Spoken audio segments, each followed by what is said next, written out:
Hello and welcome to this week's YouTube video. Every 4 weeks I do a Procreate video where I try and transfer my fine art painting skills to Procreate. Today I'm going to show you how I create a loose impressionistic winter landscape in Procreate, something that can actually be quite tricky to do digitally. I'll walk you through the exact brushes I used, how I simplify a very detailed reference photo, and the 3 key principles that make this style work: values, temperature and edges. Let's jump in. Using the reference photo. Here's the reference image I worked from. The camera captures every single branch, but I'm not trying to paint all that detail. With loose impressionistic artwork, the goal is to capture the light, colour and atmosphere, not realism.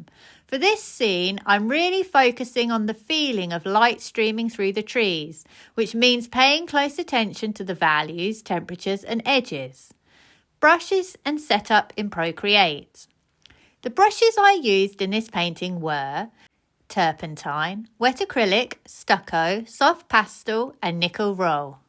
The most important thing is that each brush creates different types of marks, so the painting has a variety in texture in the brushwork. I work primarily on 2 layers, the whole painting on a single base layer, the dog on its own layer. Working on one layer lets me take advantage of the natural blending of the Turpentine brush, but the downside is that it's very easy to overwork and lose control of the painting, which I definitely did several times. To keep my drawing accurate, I placed the reference photo at the top of the layers panel, created a new layer above and traced all the major shapes. Throughout the painting, I toggle the reference on and off to check my drawing is correct.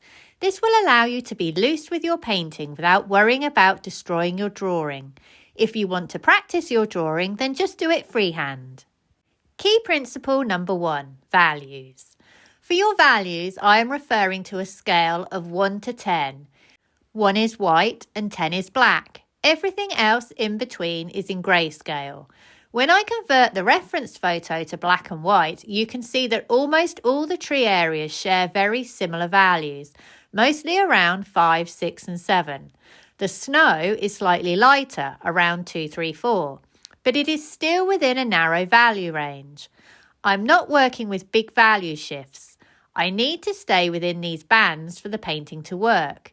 If it starts to look off, I will have gone too light or too dark with my values and strayed outside these bands. So keep checking them all the way through. Key principle number 2, temperature.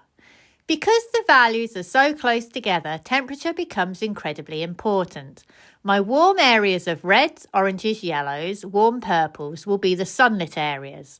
My cool areas of blue-greens, blues, blue-purples will be my shadow areas. Notice which areas of the trees are in the shade and which are affected by the sun. You'll notice in the final artwork that I use really clear warm versus cool groupings to guide the eye and build atmosphere. Key principle number 3, edges. Edges are absolutely critical in a loose impressionistic style. Most of this painting is made up of soft and lost edges, which will help create that dreamy, wintry feel. The only place I use hard edges is on the dog and a few important areas where the sun is strong at the top here, where I want the viewer's eye to focus. If my values, temperatures and edges are correct, I can get away with very little detail and the image still reads clearly. Blocking in the painting.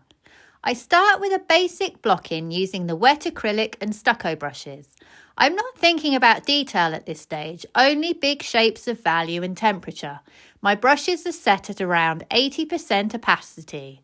Because the snow sits on the trees, I begin with darker undercolours and add the lighter snow on top later. I use the stucco brush to add texture to the foliage, keeping my strokes visible and loose. The colours here are mainly cool browns, cool reds and cool greens. Adding light and snow. Next I block in the warm sunlight coming through the branches. These areas get lighter and warmer. Yellow browns and soft golden tones. For the snow on the branches, I start with darker blue-greens and gradually build up the lighter areas. I mainly use the wet acrylic and stucco brushes at this stage. The turpentine brush comes in whenever I need to soften or destroy brushwork. You'll see I add a few suggestions of branches, just enough to hint at the structure without adding detail. As I brighten the highlights, I switch to the soft pastel brush. For the very strongest light around the tree, I use the Nikko Rull because it gives a more solid, crisp edge. The shadow in front of the trunk is one of my few hard edge shadows. This is because the sunlight is strongest in this area and the trunk is splitting the light. Therefore, this brush gives me perfect solid strokes for a hard edged effect. Painting the snow on the ground. The snow can be tricky because there is quite a lot of detail in this area. If the edges get too hard or the brush strokes too defined, it looks unnatural. It's best to avoid putting in too much detail. So there's a lot of gentle correcting and softening here. I use a mix of wet acrylic and soft pastel. First I lay down a red orange, then I glaze a transparent blue over it to get those purple shadows. Higher up, I use more yellow-orange for the warmer snow catching the light. I also add and later remove some highlights on the tree when the value change becomes too strong. It's all about adjusting and refining. Adding the dog and final adjustments. The dog goes on a separate layer so all my brushwork stays underneath. From here, the painting process becomes a mix of losing edges, checking values, balancing warm versus cool, avoiding any area that feels too sharp or distracting.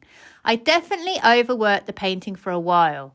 You can see me laying paint, destroying it, then trying again. That's normal with this style.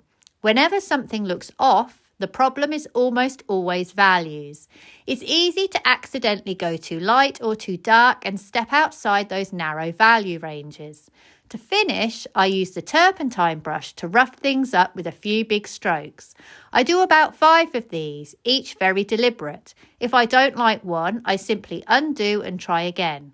After exporting the painting, it looked less colourful on my laptop than on my iPad, so I boosted the saturation slightly to bring back the blues, yellows and oranges.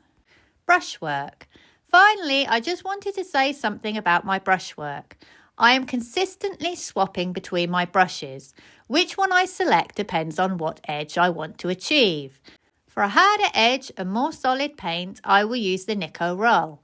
I will use this one on 100% opacity. For a softer edge, but with more visible strokes, I will use the wet acrylic. I can also take advantage of the pressure sensitivity with my pencil on this brush. I adjust the opacity of this brush a lot, perhaps with every stroke, from very transparent to more opaque. This is a good blocking in brush and probably the one I use the most throughout the painting.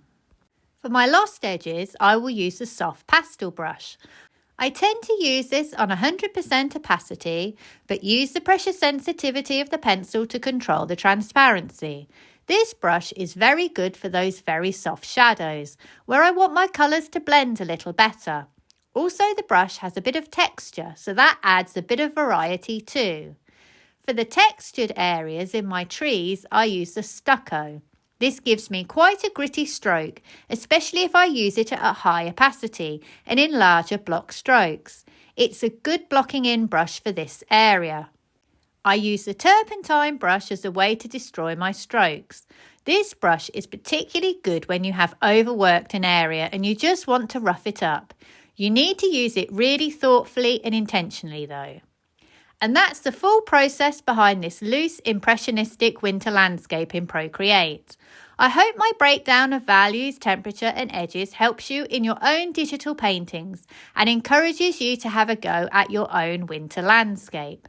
If you enjoyed this tutorial, don't forget to like, subscribe and check out my website sarahhallidayart.com, where you will find examples of my work and details of online classes that I run. Thank you for watching and see you for the next one.